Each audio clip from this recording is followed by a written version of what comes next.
Hello, everyone, and welcome to another episode of Chasing the Puck, episode 23. We are reaching the back end of another Elite League season. Trophies already been won. Congratulations to the Belfast Giants. Congratulations to Leeds Knights. And obviously missed it last week. Congratulations to the Bellingham Stars. Trophies have been dished out, sent away.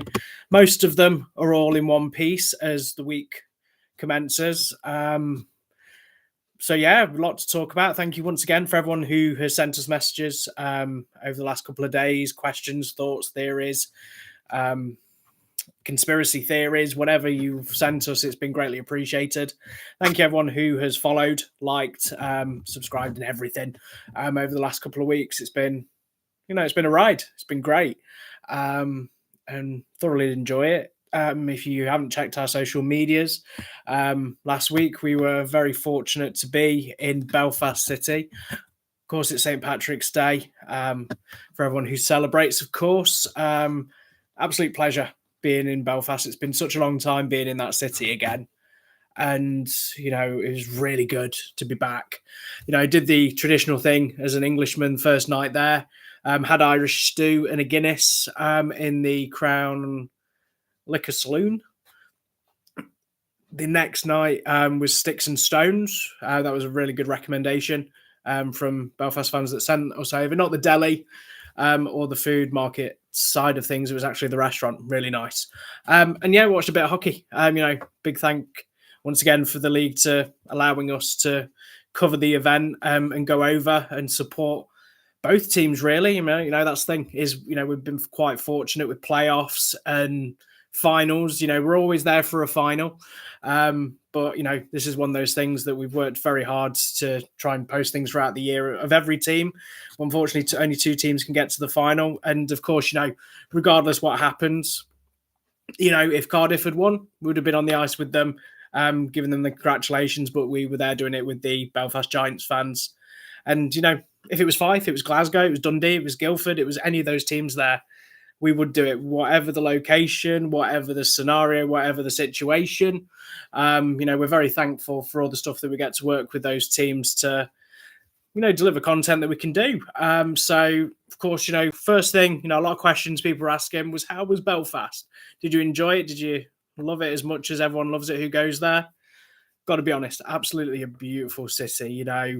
It was great to see so many faces that I know from social media on the build up to the event. It was great, being stopped in the street by people. Didn't have a sign, didn't have my jersey on or anything like that. It's just, people recognize me from the show. Weird, I know, but actually really appreciative as well when we're out and about in Belfast City. But of course, I was able to speak to some old friends that I've met along the way in Sheffield and Nottingham and at playoffs, of course.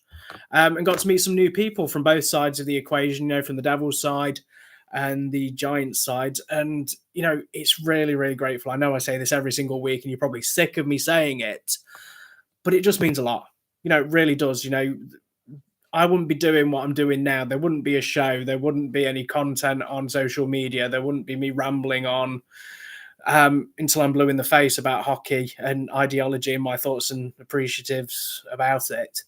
Without you lot, it's great, people coming over and asking to take photos, to sign their jersey as well. And, people offering to help for me to go to rink tours because transportation is obviously a difficult thing. Costs, how much it costs for a train, a plane, and all those sorts of things in a car. So the fact that people are willing to offer their assistance and their help so we can do the rink tours to every team, not just in the Elite League and the National League, it's greatly appreciated. And taking time to hear your thoughts, your opinions, things that you don't necessarily agree with what I say, write or post. That's what it's all about, is everyone's entitled to their opinion. And we've got to remember that hockey is such a sport where people are fanatical, they're proud of their teams and what they support and want the best thing for their organisation, for the sport to grow.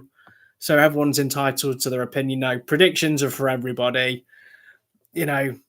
Ideals and opinions are for everybody. So we'd love to hear them. And, you give us the questions. So, yeah, Belfast, it's the first time I've gone to an airport where I actually was fortunate enough to not be nearly passing out for lack of sleep for the first time. Got to see the power station on the way. A little bit of a backwards turn because obviously playoffs is that traditional. You know you're in Nottingham once you see the power plant, so that was really good. Nice little flight. Won't lie, I am scared of flying, so this was the first time I had one of the Aer Lingus propeller flights. So not used to the sounds that were there. For the propellers, of course. Obviously, I'm used to these EasyJet flights, so there's a lot more turbulence. There's a lot more panic in my face and eyes during an hour flight over to Belfast. So it was a bit of a rocky one, but the weather was nice. It always rains, but it's always pretty. But it didn't rain, so the song lied to me. But we got there, and we didn't do as much of the stuff that we wanted to do because we've done it previously. We've been to the Titanic Museum and everything. All I can say is if you've not been to a doubleheader, if you've not been to a game against Belfast, highly recommend it. It's one of the best rinks. People would argue that it's probably the best rink in the Elite League. For a multi-purpose, the fact that it had a gig on a couple of days before and the turnover it possibly had, it's got the option for extra seating. It's got the view from the bridge. Sightlines. I was very lucky to go to the morning skate with the teams and seeing it empty and quiet and hearing everything and do a little bit of a seat tour. Another original idea that popped in my head while I was in Belfast. Obviously, this is where Karina will probably say it was her idea, but we'll do that as we do. But it is a hell of a rink. Noisy. Didn't realise they did the thing during the game where the staff came up and start wafting gift cards at people, getting people to big up the noise and, Subway, Warrior, Wee Poutine. Yeah, I didn't know that happened. It was absolutely hilarious when I saw it for the first time. I didn't know exactly what was going on. And the airdrop with the Warrior vouchers that went through in the parachutes, that was, when you don't know these things and you've not seen these things, it's a bit of an eye-opening experience, but that's the whole thing. It's a league event. This is the thing. It's situated at a rink, which is, you're the highest seed. You get the final. Belfast earned that one. People have talked about it, and that is one of the questions that people want to ask me about.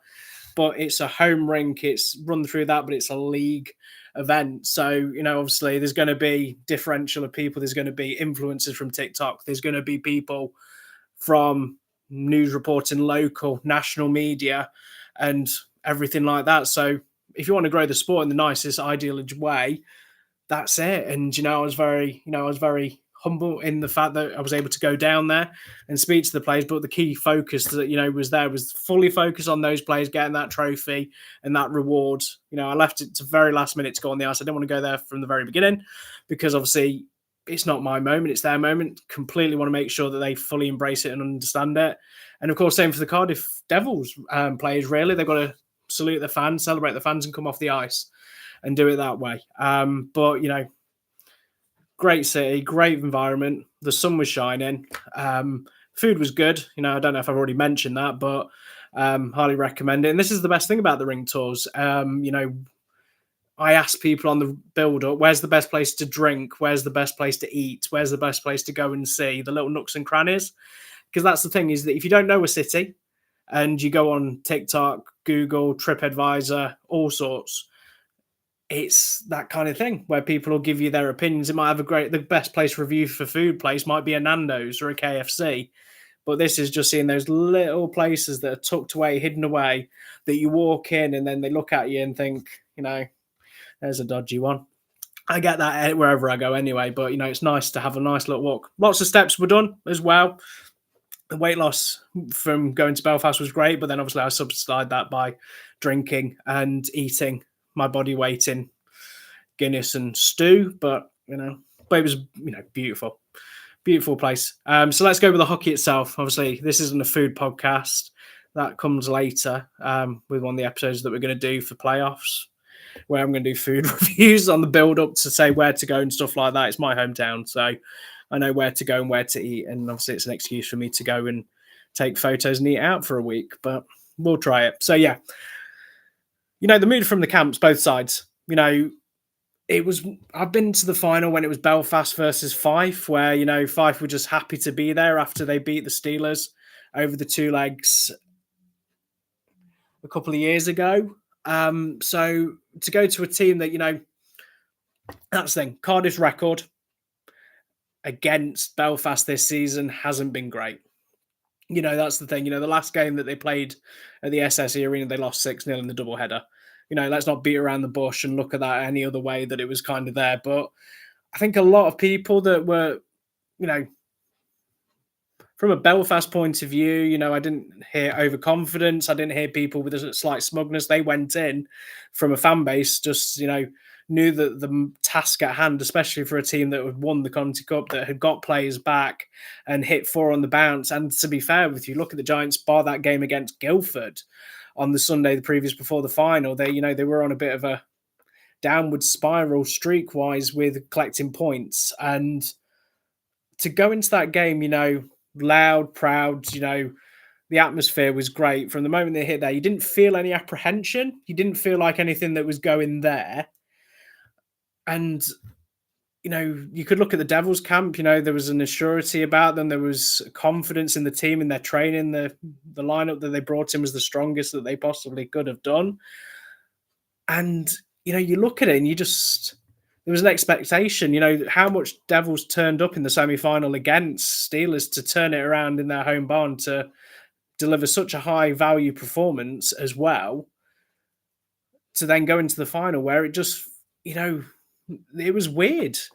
You can't take away, there was grade A chances by the Devils throughout that game, but every time that Giants had that opportunity, they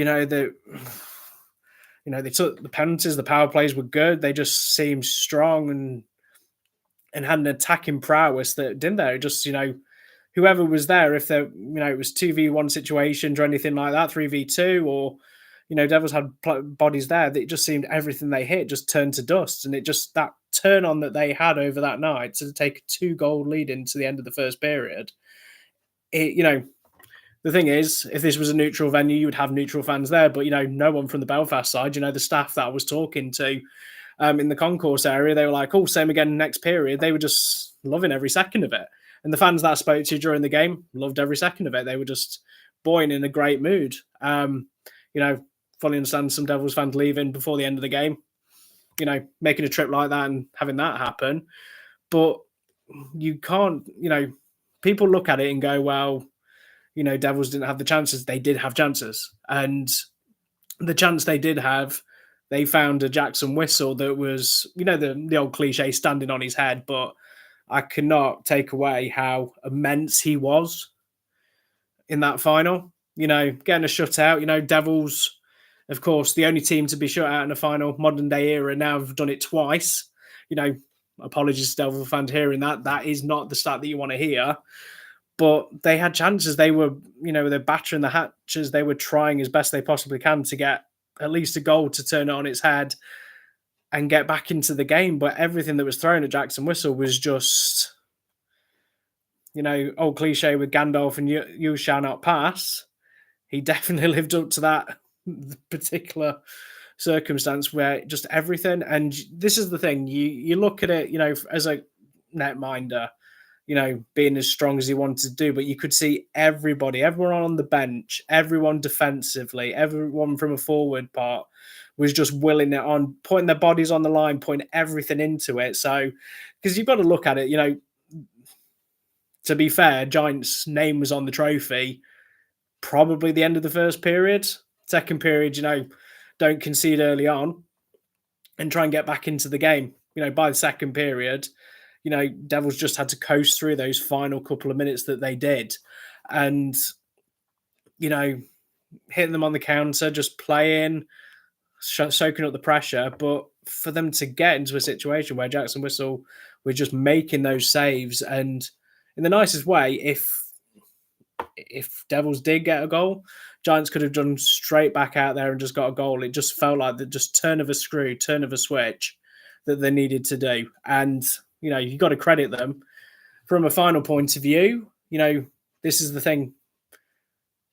Humbly, Giants fans, made the noise, gave their team a standing ovation, sung for them loud and proud, non-stop for the entire night.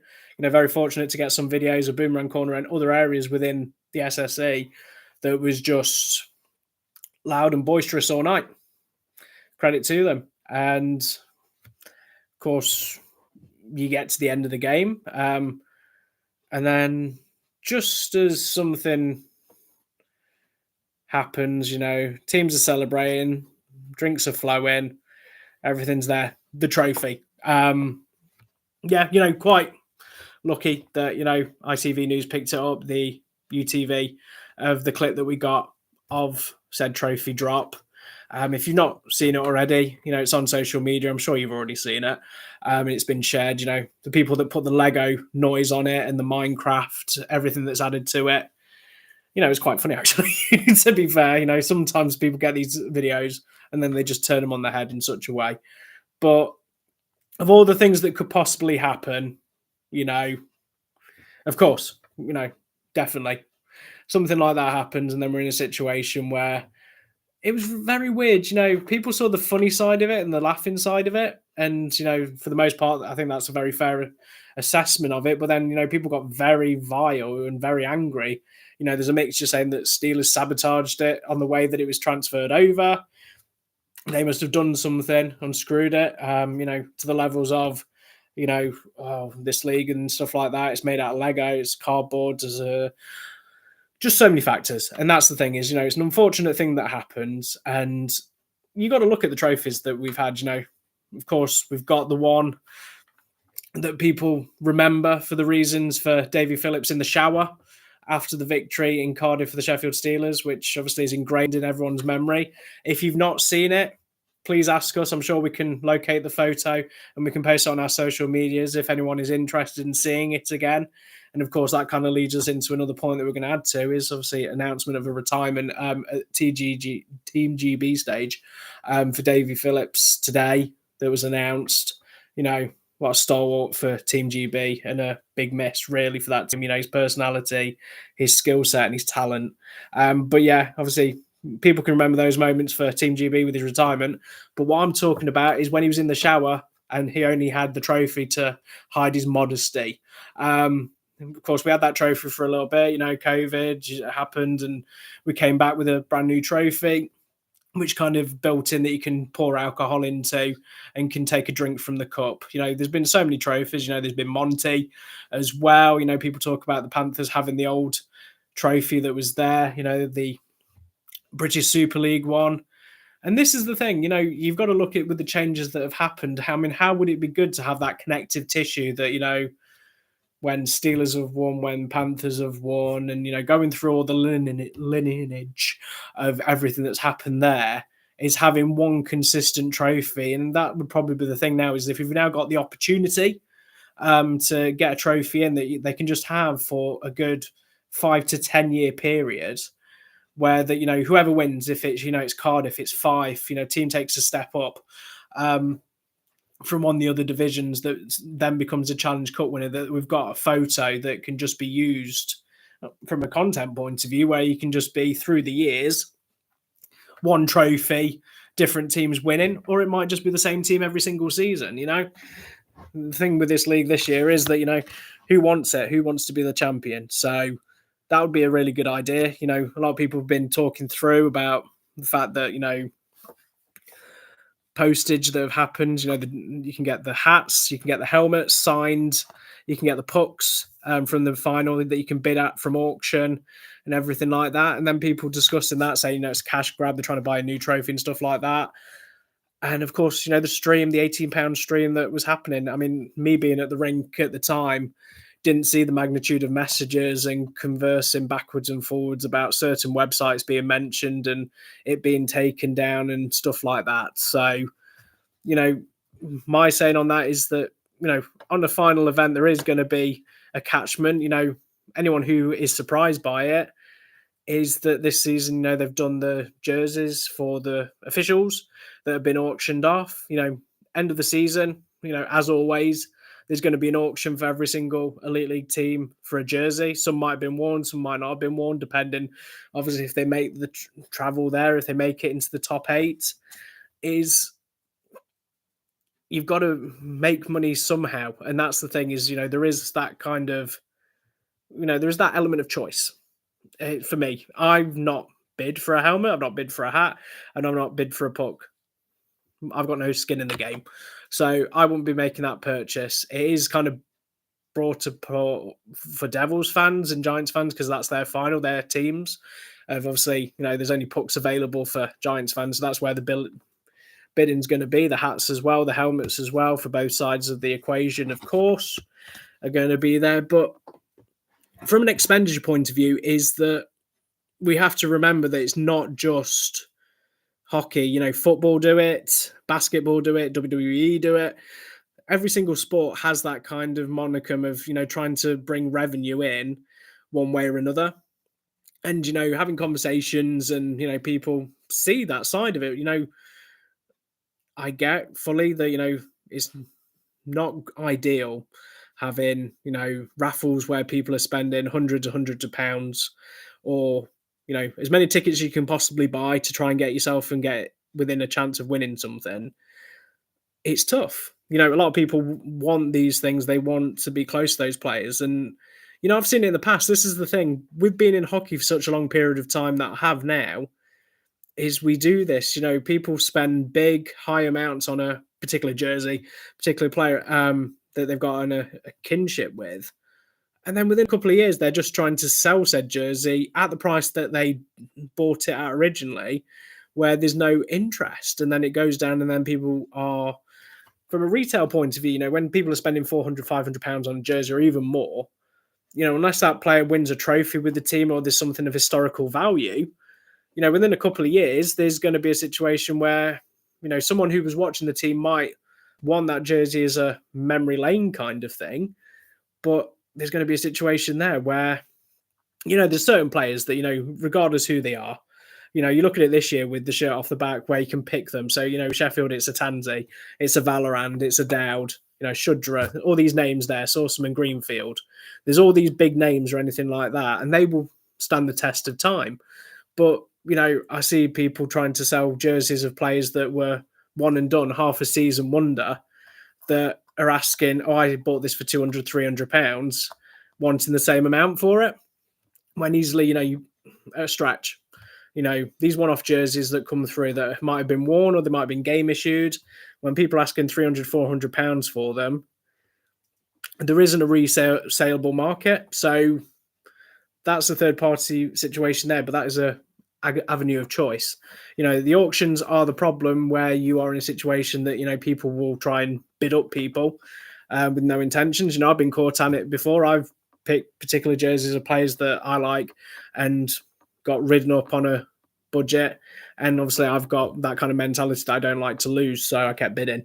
But I know, obviously, it's a jersey I'm going to keep of something that, means a lot to me. So that's the reason I've got that one. Absolutely fine. I'll take that one on the chin. I know, obviously, if I was going to sell it in a year or two or time, I would never get the value that I got from it, really. So you got to take that one on the chin. But from a costability point of view, there is such an avenue where people have got to look at it of what's best for them. Is, everyone wants everything that's there, but there has to be a rhyme or reason of what needs to be done. And it's tough. We've gone from a time when there used to be a home shirt, away shirt, alternative jersey. You'd pick one, high value, high cost, 70, 80 quid. You'd have that jersey. And, I've come from the football realm where there was a football shirt every single year that you had to buy. If you were on the terraces and you didn't have the latest jersey or the latest player, there was kind of this rolling of the eyes. But hockey's never had that. You can have a player's name. You can have someone who was there 5-6 years ago in a jersey that's got a different sponsor, different name for the team. Obviously, if you're a Glasgow Clan fan and it's Brayhead Clan or anything like that, or no one's ever critiqued or judged having an older jersey or a retro jersey or a classic jersey. But I get it. There is that kind of realm now where there's certain factors. Halloween, Valentine's Day, Christmas, country night, superhero night, movie night, and all the bits in between. And of course, there's retro and there's pride. Of course, there's factors there that, go for very good causes as well, that they don't do replicas, or they do limited numbers of replicas, or they do an auction, or they do first come, first serve. There's so many factors in that it's never going to be officially perfect where you can get everything. And, we're in a cost of living crisis, the way that the UK is currently right now. We're starting to see season ticket availability coming through where they are doing payment plans with direct debits and factoring in, some places have got prices that have gone up, and we've got attendances that are going up as well. It's, a lot of the places now, if you think about it, Nottingham was near on full. Guildford has been near on full for the last couple of weeks and sold out as well.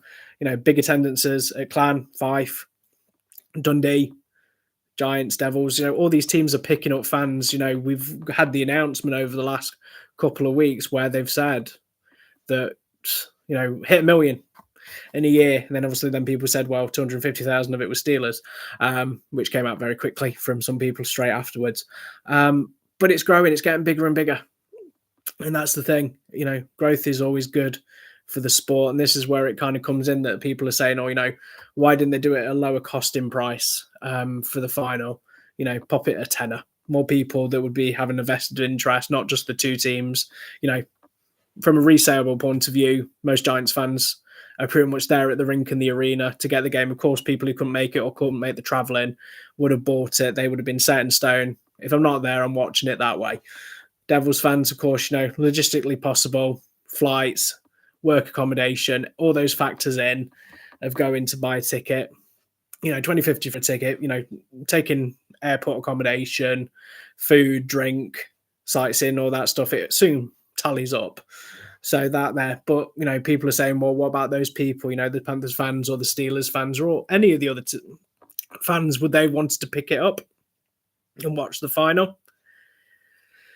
And that's the thing, is that we've said it, and I've always been thankful of it, that on the day, would that have been good? One game, one off, get people tantalised to get through by putting it on YouTube as free to view to watch, or a reduced costing or anything like that. And, sales with it, was it really low sales? Did they still make a high number of sales that came through for who purchased the actual stream itself? And obviously we don't have those figures to hand. But, I'm going to say that there's probably still people watching, and did see people post about it with relation to buying it and viewing it and sending screenshots and everything like that, and complaining that there was no scoreboard or commentary or via anything like that. But that's the thing, is in this perfect world, everyone wants it, why can't it be on a Saturday or a Sunday, a final? I mean, the key factor with that is that, Saturday and a Sunday, if it's a final, it's going to be a lockdown for any of the teams. So obviously two teams, there's still obviously 8 teams that can play. The fixtures would have to be coordinated to that factor to let those teams play. But then that team would have to play, if there's a final on a Sunday, that team, do they play Friday, Saturday for the other teams? Because obviously there's going to be a lockdown because the final is going to be the only game in town on a final day. But also, where do you factor in the teams that are in the final Sunday? They're not going to play on Saturday and play a league game on the Saturday, and then Sunday go and play the final, wherever that may be. Would they want to play Friday night? I mean, obviously a 2-day turnaround, because if you look at the final on Wednesday, both teams had a game on Sunday, Monday, Tuesday, so morning skate of the final, afternoon skate as well, day off on the Monday. It's that turnaround, the game would probably be Wednesday and then nothing till Sunday as well. It's trying to factor those factors in. And then, of course, yes, that point has just literally just come through as well. So great minds think alike. Thanks, Sam. So yeah, there's factors about concerts. There's, if you take a Taylor Swift, it's probably not the greatest example, but those tours are probably planned 18 months in advance. is that factor in that if, like the old, for football, it's Wembley, it's on this date, set in stone or anything like that. Could they do a rotation? 1 year it's the SSE, 1 year it's the Motorpoint, 1 year it's the Utilita. But then obviously you've got to factor the other teams. Well, maybe Bray Head want it, put a bid in every year, what can do it. But then this is the other thing, in the nicest way, the way it's tilted and everyone has this conversation about how it is Belfast being the top seeds and they can pick their opponent, they can pick the final being at their rink because obviously they're the highest seeds. I was at Belfast City Airport, so flight-wise, it can go to Nottingham, absolutely fine. Goes to Manchester, goes to London twice, goes to Bristol. But these Aer Lingus flights probably have 70 seats for that person. Then they have one flight a day. So if it's in Nottingham, there's one flight to Nottingham. Same with international. So some people can fly on the day. Some people can fly the day before. Then there's ferries to factor in, car travel. You would lose that kind of middle ground, 600,000 pretty much at Belfast because they're, traveling far and wide to watch their team, from Dublin and everywhere else as well. But the factoring in the cost, these Belfast fans do it week in, week out, the way they do it. Making a final, make it Nottingham, March. So March last week, there's one flight a day. Once that's gone, are they going to put more flights on from that airport? They're going to factor that in. You might only have 1,000, 2,000 people that are willing to make that trip or make that special exception to get on the ferry and then drive or get a coach from somewhere. And you kind of lose that. And in nicest way, if it was at the Utility Arena and it was Belfast versus Cardiff, would Steelers fans buy tickets for 20 quid just to go in as, to be fair, they'll probably be like the Muppets with the two old guys and the Muppets there just shouting anything. But, it kind of takes away. They've tried this before.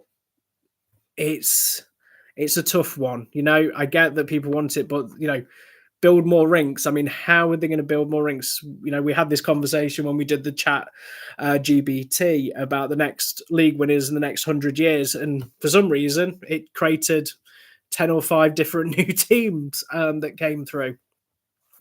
There isn't a readily available, unfortunately, loads of rinks or space that we can do it. I said about the Derbyshire Rams or, the Leicestershire Foxes or the Wrexham Warriors and stuff like that. It would be amazing to have loads of new rinks in there, new teams out the ether, generated, created, big divisions, relegation, promotions within the lower leagues and get that development that way. There are so many factors that we want to do, but the moment we change things, and you take example for the British Basketball League of, how many times they've gone bust in the last couple of years, their business model of having it on Sky and having eyes on it on YouTube and stuff like that, is if you look at the Elite League, it is actually, for all its circumstances, people might critique and are not happy with certain factors of what's happening within the sport, but it's financially viable. Fife, great to see that 2 people have put their hat in the ring to take over ownership for Fife.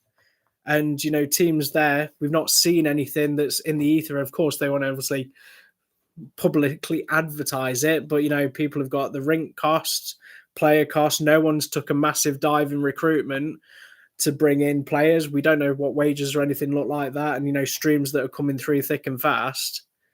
Is that the product's there, the people are appearing, and the attendances are there. And, there's no waiting list for tickets. People are selling out. I don't see people going, oh, Guildford sold out. I really wish I went to Guildford and I missed out on a ticket. It's that kind of factoring more than anything is that we've kind of hit that ground now where we can slowly build it, but it's going to be in smaller increments. That's where it's going to need to be, is that we've got to pick our battles and pick the win, the loser. We want to develop the best talent, the best staffing and the best coaches here as well. But, once we're not getting to that stage where we're getting journeymen at the back end of their career. We're getting people that are fresh out of college, Brits that want to play. It's getting younger. It's getting a bit more skillful. Fights are still there. Of course they are. But they're not the be-all and end-all that needs to be done as where they used to be, where it used to be, there's another fight, lol.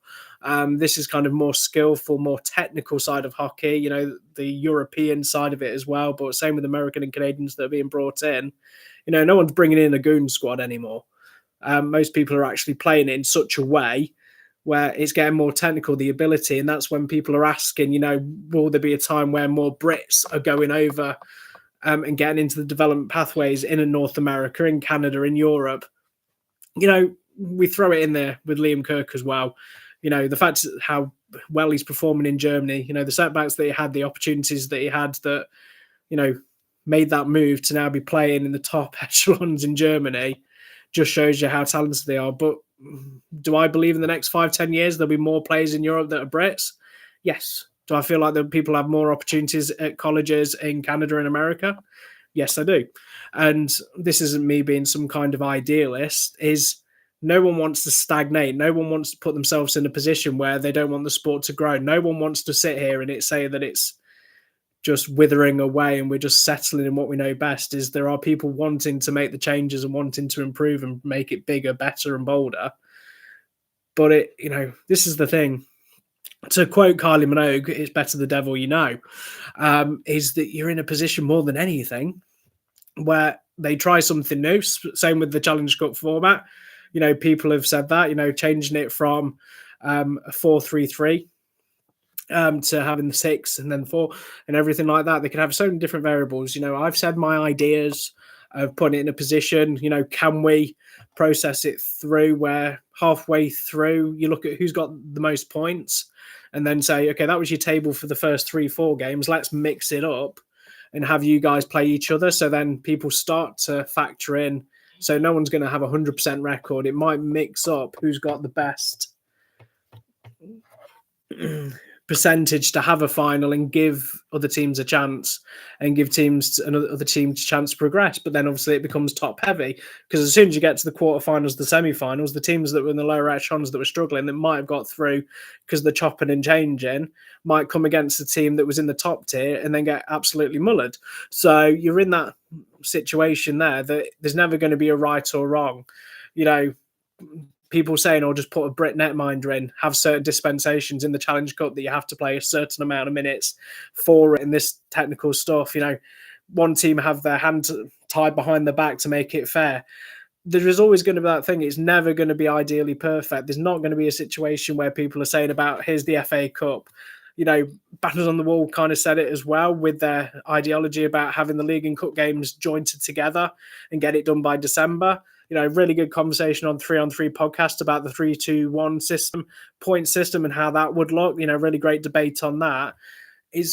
There is so many people that want different ideas or want to change the sport to what it needs to be. There's no Qatari sugar daddy that's going to come in and plow in billions and billions of pounds into one team or the league that's there. And then they start hiring NHL players to just come in, do a year in the elite league or anything like that and make it some kind of fantasy football, but a fantasy hockey version. It's about growing and developing what they can bring in, looking at the imports levels and making it financially viable, exciting. And, they are doing that. The thing is that they've looked at it now of, imports that are coming in throughout the season, trying to limit it. We've seen the good and the bad side of that. There was a time that a team could just change their fortune by Christmas by just bringing a whole new set of people in and just changing the tide of how that needs to be done. Now you're only getting a couple of players that are coming in that we've been talking about as really top end players that have come in and done a job. And that's where the test and the challenge is, because we're all here. I've always said this. You're listening to me on this podcast because you love the sport. You've not just tuned in thinking this is a true crime podcast or something like that. You watch hockey, you're interested in hockey, you've got support of a hockey team, or you could be a neutral. You never know. Can't say that word anytime soon. Everyone will be on loan to a team in the next couple of weeks. But yeah, you've got to look at it from the realms that we've got, which is really good, that we've done as a group. And everything is shaping up really nicely. But then we come to the situation that, we're 4 or 5 weeks away from playoffs. People are starting to look at that. Another team, Cardiff, after Cardiff the previous week that we didn't mention, but Coventry Blaze has now locked in that X. They've got that position there as well. So, that's kind of locked in place. That final five is there, but we are in a position we don't know how that's going to look. I mean, we've gone through the last couple of seasons that, Belfast and Steelers have gone and won the league. I mean, I think, to be fair, looking at my calendar and my thought process, I think there or thereabouts, Giants and Steelers in the last previous couple of years have had the titles wrapped up by now. So the fact that we're going into, and the league's pointing out that, there's, once Belfast hit 80, Steelers, the highest number they can get is 79. And there is actually a possibility that the 5th of April is a time that the title can be handed out to a team. Of course, it could happen. There's so many variables that, one team can have a slip up and lose, drop a point here or there. And then we've got to go through the permutations of who's going to win, where, what, when, why. Again, people are factoring in that Belfast have to play Fife another couple of times. Then people are also factoring in that Belfast have to play Panthers twice in the last weekends there, and questioning if the title's done there or thereabouts, would Panthers do everything in their power to stop Steelers winning a trophy? Or would it be a case of, are Panthers still in the hunt and, going to roar with victories over the last weekend to try and take a title win for the first time in a very long time? There's so many factors that are happening at this moment in time. Cardiff have an opportunity to play the Giants as well and make up for lost time what they've done this season. Cardiff, there's just so many different permutations, but this is the thing that we have to remember, is that there are teams that, Manchester Storm, Dundee Stars, Clan have been on a hell of a run. Flames getting the point over the weekend. Fife are around. They might not be able to make playoffs, but they still have a lot to say in the conversation of who makes the playoffs and who can take the title this season. And, this is the thing, is that we've wanted a competitive league, and, people can come back at me and say, how can it be competitive when one team has got about 10 points and is rock bottom in 10th place? But, take that away. If you take the battle between Storm and Stars, this is the thing. At one point, it looked like Clan was going to be thrown into that conversation, and now they're in a situation where they can just overtake some of those teams and have a higher position, because you've got to look at it. Belfast playing whoever that team is, Stars have beat them as well. If it finishes the way it finishes today, you've got the Stars there against Belfast. Stars have beat them at home. They have this little bit of a nature of mixing and matching, but they probably, in the nicest way, being on 46 points at this moment in time. Storm being on 40. Dundee have played 49. Stars 48. That turnaround there, what people are saying about Manchester Storm and the performances and having a coach change and bringing bodies through. The fact is, if they start winning their games and stuff like that, there is a good chance that Storm can storm into the playoffs. Yeah, I know that was bad. I know you're all eye rolling me. But Guildford are in 7th with 51 points. Clan are 51. Clan have overtaken them now. If it was finishing in the way it is, Storm versus Panth. Well, not Storm. It would be Stars versus Guildford, if that was the way it was going to be. But it could also be Steelers versus Guildford. It could be Panthers versus Guildford. Stars. There's just so many different factors are in there. 4th or 5th at this moment in time, Devils versus Blaze. That'd be a hell of a game. There is just that slip and slide effect that could happen now. 6 points between Devils and Panthers. 2 points between it. Of course, and you kind of look at it there where you think, if it finished today, I know people post that, if it finished today, but we've been to the positions where people have been half in a situation going, well, tickets are available. We're playing this team in this day on the Saturday or the Sunday. It's going to be either at I Sheffield or the Utility, or it's going to be the Motorpoint. We're playing here first. We're playing here second. And it's terrible to say it's a foregone conclusion that everyone's just spinning their wheels. We've gone from that situation where the league is done, people are pretty much locked in their positions, and you're just kind of wasting those last couple of weeks away to get to playoff weekend, see who makes it from the quarterfinals to the weekend. But how exciting is it now where we're literally like, who's playing who? Don't know. Who's going to have the title? Don't know. Who's not going to make it into playoffs? Don't know. Obviously, there is a factor that we kind of know what it looks like now, but all it takes is one bad weekend. People are saying to this, Giants have that game in hand. They're playing 5 twice, but they've got to play teams like, Panthers are not going to be alive. 5. We keep putting 5 win on the bingo card. One of those days, it's going to come true again. And when it does, I will be there. But yeah, got to look and factor it in, of course, that we don't know. And this is probably the most exciting it needs to be. It's the same with football, For the longest time, it was always, Man City have won the league again, and it might be Liverpool again. But how cool is it that, Newcastle won over the weekend and stuff like that? And, Liverpool probably going to win the league, but, teams like Forest, you always want to see a team. And I know it's a different sport, and you're probably thinking, okay, where's this going? But every year we've had it. Guildford has been a team that's been there when people didn't think they were going to be there. Storm last year, people wrote them off and they got there. And we've got to look at it, even going back to Blaze fans, if we're honest, people were writing off Blaze with the head coach situation and the players that we're bringing in at the beginning of the season. The fact that they're in 5th and, there is a good possibility if they play well in that 4th, 5th game, they could, come through. Because if you look at it, Clan are actually hot on their tails as well.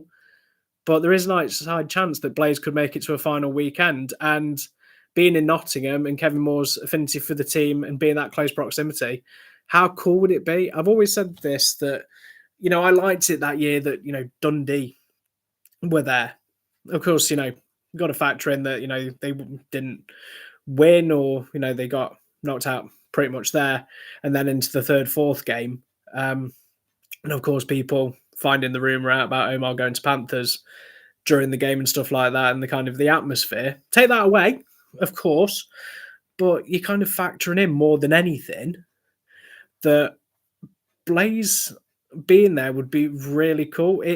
This is the thing, if you're a fan of a top 4 team, the expectation at the beginning of the season is that you're there or thereabouts. You're in the Challenge Cup semi-final. You're going to be in the league in some variation of 1 to 4. And you're going to make playoff final weekends. People buy the tickets in the half expected that we paid this money, we're going to be there. You've got to credit some of the fans that, from a 5 point of view, a Clan point of view, that make a weekend of it, that go there with, they buy tickets. They're not waiting on lastminute.com. They're going, I'm going to bet in, all in. I'm going to be there all weekend. I'm going to enjoy myself. I'm going to meet all the people I speak on social media, have a laugh, have a joke. Go to Bunkers, go to Saltbox, wherever you go for your drinks, and have a crack and a good laugh on Easter weekend. But you might not see your team play, but you'll see some good hockey. And that's the fans that I have the utmost respect for. Is, they might be having themes. I've seen, obviously, the ideas that Clan have had of having a theme evening again. People, I'm sure, let's be honest, if there's not a page that's created for the playoff pigeon, if there isn't a T-shirt by Crosscheck Clothing, if there isn't people dressed up as pigeons, it's going to be surreal. It's going to be a good crack, it's going to be a good laugh, and this is what you'd fully expect. It's a coming together. I've always said I would love it if the National League had their final on a different weekend, because I'd love to be able to see both sides of the same coin and just see what those finds look like. But yeah, it's going to be factoring in. It's a great last back end couple of the season that we've got. So, really thankful, really proud to be in a season now where it's been a lot of fun and exciting. And this is the thing, is I always ask this question, would you rather it be last game of the season for your team to either have a win or know exactly where you want to be? it's a fickle mistress because obviously if you speak to a certain fan base, they would like, well, we'd like it wrapped up, we'd like to be champions, every which side that it wants to be. But it is a lot of fun on the outside looking in, going, you know, someone could easily screw up this weekend, this Friday or Saturday, and then I have to work out the permutations again of who wins well, why, when, and who might win and when can it be won, and who's in the driving seat. And but the other factor is I don't, fans must really not enjoy it because I mean, if you look at the way it was on Sunday between Steelers and Devils, to be fair, Devils have had Steelers' number away from home this season. Didn't make it easy looking, especially when it obviously went back from a scoreline that it was, finishing 4-2. But then you've got people, I'm leaving the arena when it's penalty shootout between Clan and Giants. And you can see people gleefully waiting for Clan to win. If you're a Clan fan, I saw quite a few Steelers fans singing your praises and wanting you guys to win. So that's how it always factors in. But this is the thing. It's been a great couple of weeks, and I get where people are coming from. That they want, everyone has a way that they want the particular league to look and how it wants to be. But let's just look at it. It's building, it's growing. This is going to be something that's not going to be a short-term fix. We're not going to just find something that's just going to work straight away. It's going to take a lot of work and a lot of effort. But the best thing that you guys can do from the power that you have is totally share the videos, the footage, the more footprints, speak to people, not people in the street, don't talk to strangers, but, speak to people that you work, speak to your social circle that doesn't put yourselves in a position where, if they've never been to a hockey game, what they're playing at, is put them in there because it's only going to grow, but it's always going to grow by word of mouth. Get people hooked on it and get people to enjoy it and see what we see. Because in the nicest way, I have looked at it, where highlights and footage, I know where to go. It's like certain things on the internet. If you want to find it, you know where to look. Take that with a pinch of salt, however you want to do it. But you are in a situation really where, YouTube is what it's there to search for things, live games. And this is the thing that I've always said is that from a streaming point of view, if I'm bunged up and I'm ill and I can't go to a game, I take a great dispensation of just picking a game at random in the fear of picking a really rubbish game and paying 15, 16 quid for it. That's just me. That's my personal preference is that, I have said this, from a standpoint, Greener's dad has Sky Sports. He'll watch cricket, he'll watch any football team, men or women, any sports that's on, it's free and accessible. Darts, tennis, whatever sport it might be, Formula One. You just sit and watch it and enjoy it. This is the thing, is that you can kind of flick a channel and it's there. Buying a stream is, your details in. Some people find that unsafe still in this day and age, of course. People might not understand the streaming side of things, that some channels, can you cast it on your TV? Obviously, Chromecast had a bit of an issue the last couple of days of casting things onto your TV. Do you have a monitor or anything like that? That's the thing. And, traveling, we've had this conversation where, me getting to Belfast, at one point I had to go to Alicante for an hour. I saw someone on social media post that from London to Venice, it was £40, but from Brighton to Durham on a train, it was nearly £300, £400. It's tough going, in the nicest way. People haven't got that massive disposable income. People have to pick the poison with what games they can go to. And, costing on a game, certain teams have kids for a quid, £8 ticket games, all in for the season tickets. But it's tough when you throw in food, accommodation, travel, 2-3 times a season, it'll just eat you up and take it all away. And it's growing a sport. That's probably the only thing that would be really good if at some point down the line is that there is something, I've said it in these kayfabs that we keep having, is that once that footage is done, Karina's bought a stream um, numerous times this season, but I've never seen her watch it again after the fact. You know, you purchased it, and do you go back and watch it? I mean, mainly the ones that she buys is the one where a team loses, so I see why she doesn't go back and watch them. But you're kind of factoring in more than anything where repayability value, and this is what I said about middle of the week. Notts TV had the Panthers games. I know Premier Sports has the Clan games, and there's extended highlights. Some teams do very quick, to the point goals and stuff. Other teams do, talking points, action points, and have longer highlights depending on, people getting them made up and created.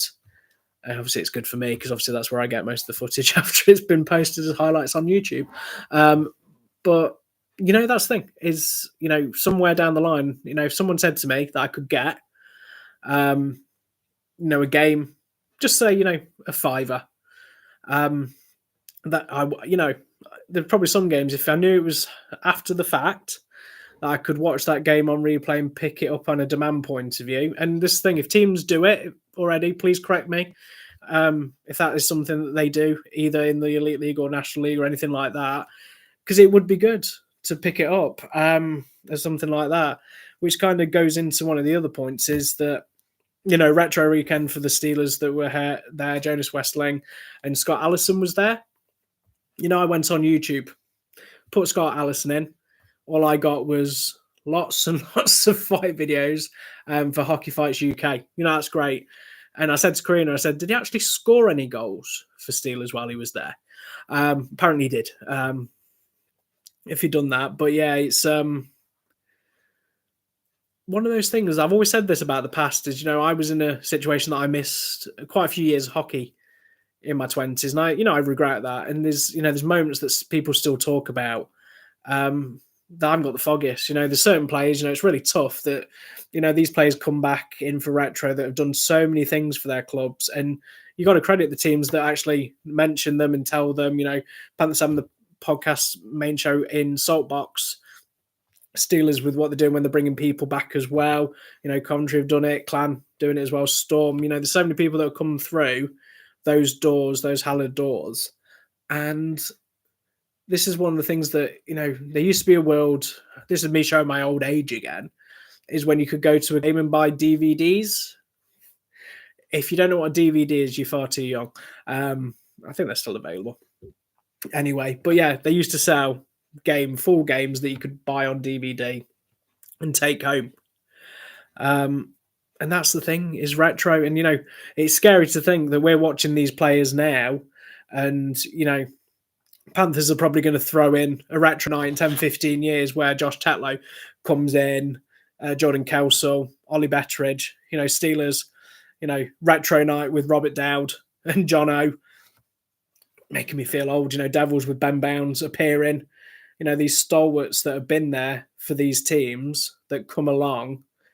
And people are going to say to their kids, I remember watching these players. I saw Robert Dowd fight and never lose a fight. And, noted enforcer, as people put on social media every week. But not even just that for Brits, easily. You could imagine a Kevin Tansey coming back.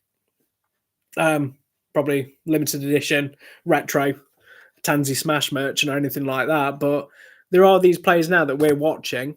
They're going to be retro, but with the presence of social media, is the videos we post, team socials post, and highlights that are on YouTube, is that if you search a particular player from this generation, the last 5 years, I'm sure you can find a lot more videos, articles, informative things to inform people of those players. But the last thing you want to do is get people missed with, I wasn't around with hockey with Scott Allison. You hear the stories, you hear the moments that he was part of, and you just don't want to lose those memories for people because these are the people that have built what we are watching now. I got in trouble last year where people were saying, too many stuff about the Christmas stuff that I was posting about, when the players used to sing a song and have a dance or anything like that. And, some people didn't even know these players, a bit of fun and excitement, in 10 years' time.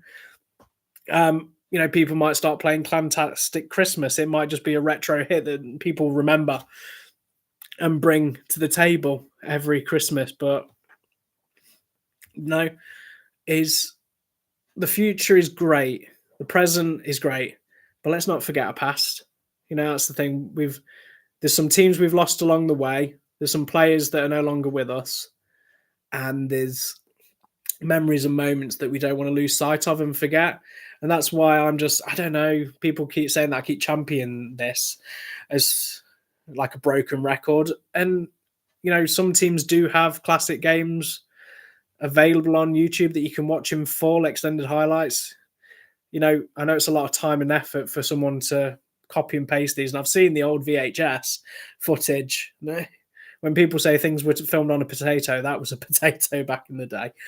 There's probably stats and memories and videos that are no longer around. But it'd just be good to see it because, I don't want people to lose sight and lose track of everything that's come before us.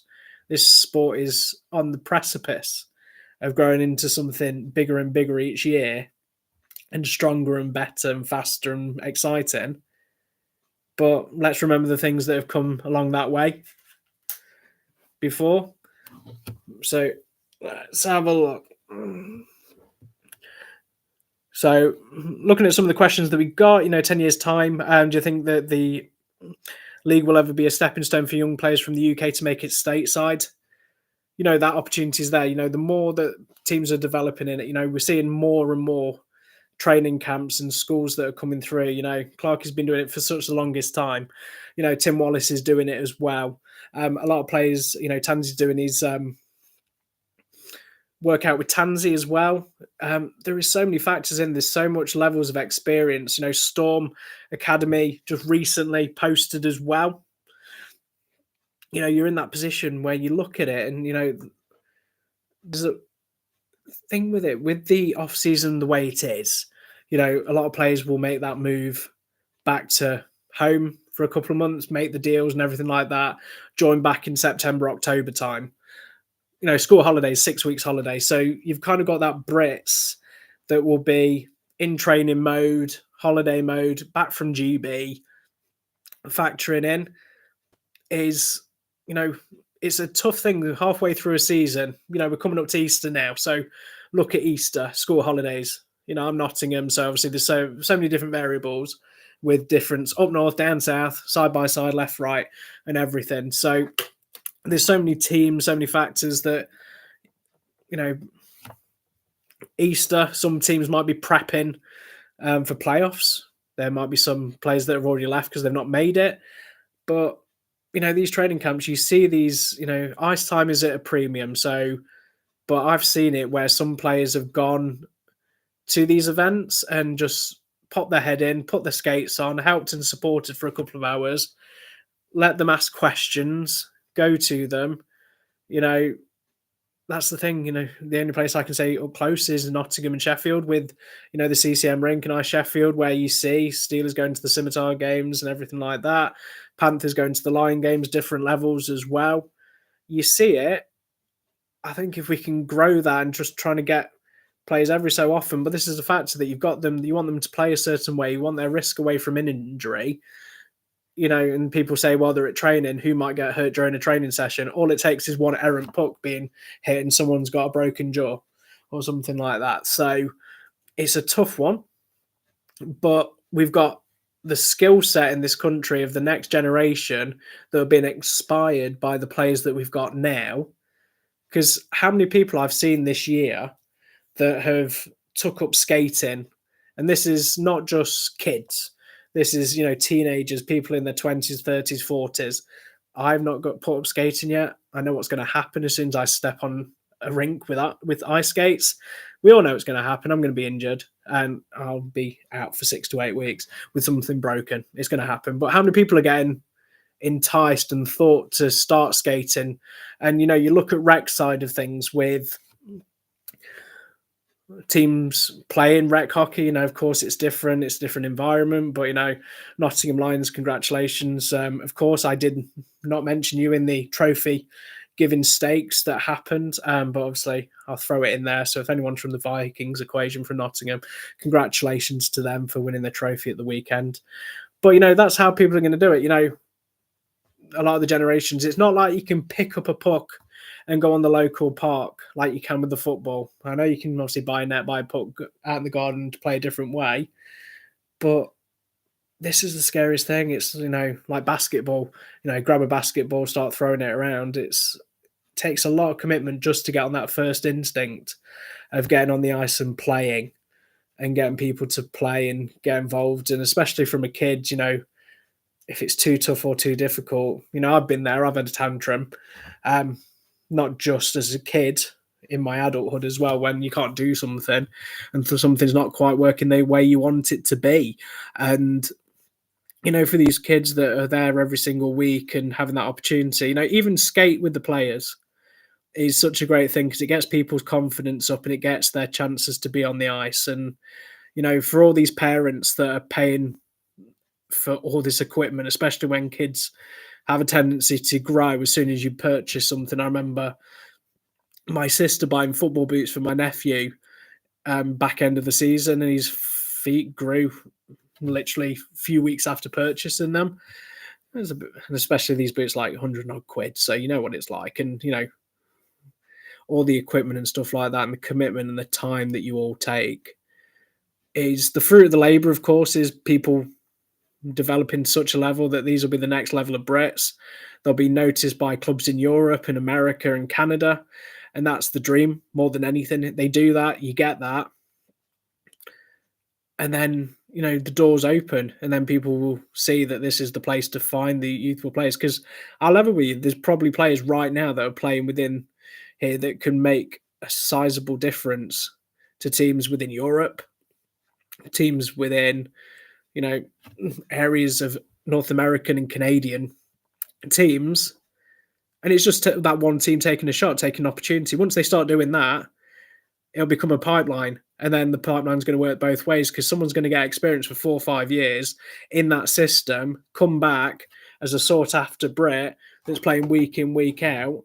And then that strengthens the league. That strengthens the national stage.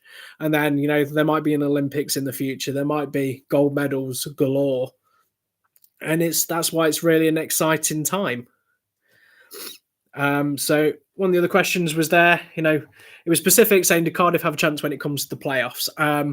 Obviously, in a vague situation, if they can get there at this moment in time, if they keep within that position there between the fact that, Inform, Coventry Blaze and Clan, it's a tough one if they actually make it to the final.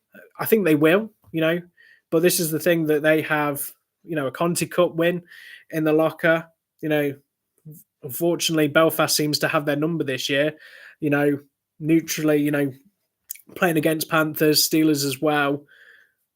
Everyone in that roster, defensively, offensively, netminders that Devils have, if they're all on form and all singing on a song in that hymn sheet, they can easily go into that playoffs and win the playoffs. Injuries are now, I know people say about injuries, or, that's just make an excuse. Being short bench is going to obviously change away your systems and the way you play and the more that people are playing. If they can keep everyone fit and keep that form they want to be, there is a good sizable chance they make it into playoffs and make it a victory, but it ain't going to be easy. It's not going to be easy for them to get to that weekend. It's not going to be easy to win that weekend, but they have it in that locker. They have that team that can do it. They have a coach that can do it. And when it comes to it with the form that happens now, 4 games. Have they got it in their locker to win 4 games in a row convincingly and get the job done? Yes, they do. There we go. So, other question, of course, was, current standings in the league. Does the doubleheader between Panthers and Giants have the potential to be the most exciting game to watch as a neutral closing weekend? I mean, obviously, close to the time, we'll have a clear and better understanding, clearer picture if that's going to be the way. But could you imagine, for whatever happens, wherever it stands, if they are the 2 games that, factor in, you look at the last weekend for it, those 2 games that are there are ideal. And to be fair, the other factor is, 5th of April, Steelers play Devils on the Saturday, and then they play Coventry on the Sunday. And of course, you look at those games. Big turnaround from Belfast to Nottingham, Nottingham to Belfast. There, Steelers playing. Their travel doesn't factor in, obviously, with that there into the same level. But like I said, if Devils are firing anything like that, could you imagine them going to that weekend and trying to spoil the party in Sheffield? Or can you imagine the atmosphere in Sheffield if Nottingham get a result in Belfast or anything like that? And, the old adage of people going on their phones, checking the radios, JJ giving the stats and, Jono giving the stats and so many people giving the stats of where it needs to be, what's going to happen, what the permutations are. And this is from a league that, was foregone, done the last couple of years by this time in March, and everyone was just spinning wheels to get to it. If anyone doesn't tell me that the league's got more exciting and more fun by that, if it gets to that situation, it's that closing weekend where people are expecting, trying to find out a winner, buy a stream. I would happily, buy a stream to watch Belfast versus Nottingham. Do whatever you need to do. Go to the game between Sheffield and Cardiff because it's going to be a hell of a weekend with those two teams together fighting for it. And, it might not get to that stage. The thing is, it might not be in a position where, it's done. People might have had the trophy and the champagne's been drunk and it's just trying to find those final slots and final positions over the last couple of weekends or trying to maintain form before the playoff quarterfinals. But if it doesn't, that's going to be a good one. So obviously, I do my closing statements because a lot of questions that were given today were kind of answered in my tangible monologues. So that was obviously really good. So 2 birds, 1 stone. So these are the bits that I've kind of missed. So the last one that kind of got asked to me is, when will Steelers take the 3 trophies emoji off their socials? If I'm honest, they're probably going to wait until the longest possible time and just drag it out. The only reason I'd say that is that people are going to react to it. People are going to say they shouldn't be there. And what's a way to get reach and engagement by having something that shouldn't be there? Like, people used to put the X's, they still do it, put the X's saying that they're in playoffs, that people used to whinge and complain about that. I think in the nicest way, those 3 are probably going to stay there, probably until maybe even after playoffs, just to annoy people. But I think obviously if what happens in the trophy side of things, if that's selected, what's going to happen? Belfast fans are going to straight away hit the button. Why there are 2 trophies? Make sure you take them off your bio. It's a bit of fun. It's a bit of crack. Same with updates, everyone. If you look at it this way, who's the best goalie in the land? Don't know why I made it sound like a mirror on the wall. But yeah, there's just certain factors in certain areas that have a bit of fun, a bit of laugh and a bit of a joke with. And, if it's riling somebody up, why would you take something off that's just free publicity by taking those trophies off easily? There's a possibility those 3 trophies could still be there by the first game of the league season next year. Who knows with those? And of course, one last thing that came through in the chat as well is not to forget to mention the Arm Form Championships in June. I know we've spoken about it before. Obviously, if you want us to, we're happy to get the post sent over to us. We'll put it on our social media channels so we can happily share it for more information about tickets or go in there. It's a really great event. Something obviously I'm looking forward to going to myself over the time in June. If I can get over, that would be perfect. Something I'll put in my diary and put in my calendar. But, support the troops. It's, it's really good circumstances to see. Same with All Stars as well. That'll be happening soon. Even when the hockey's over, there's always circumstances, situations to go and watch your hockey and support some amazing causes and help out as best as we possibly can. So, enjoy. Want to just say a big thank you. Unfortunately, I've been losing my voice for the last 30 or so minutes. So if it just sounds a little bit croaky, I do apologize. Thank you for everyone who's following us on Facebook. Nearly hit that 100,000. We're at 96 now. So if you're not following us on Facebook, give us a follow us on Facebook. Instagram, if you're a fan of Instagram, give us a follow us on Instagram. Same with Twitter. TikTok. I'm starting to learn that, and I learned about the tea time alarm, if you don't know what that is, and managed to make the "What's your name" meme with Ben Bounds and Matt Greenfield after weeks of trying to find the right footage to use it. I finally got it. But yeah, follow us on those channels. If you listen to our podcasts, we'd love a 5-star review and following if you're not already. If you're listening to this live or on demand on YouTube, thank you very much for it. Give us a like and subscribe. Greatly appreciated. It's going to be a fun weekend of hockey. There's going to be a lot of ups and downs, a lot of fun. Unfortunately, we're coming to that back end of the season where everyone's starting to realise that it's going to be gone for a couple of weeks and months. So my best advice to everyone who's listening is enjoy those little moments. See the people that you want to see, laugh, love, enjoy the hockey, play bingo, of course. And let's have a great back end of the season. Playoffs is going to be great. Last couple of weeks are going to be great, the ins and outs and everything like that. And then we all get to the situation where we speculate which players are back, which players aren't back, who's going to win the league, who's going to finish in the bottom two. And we start all again as we do. But thank you very much for your time. I really appreciate it. We all appreciate it. And have a great week, everybody.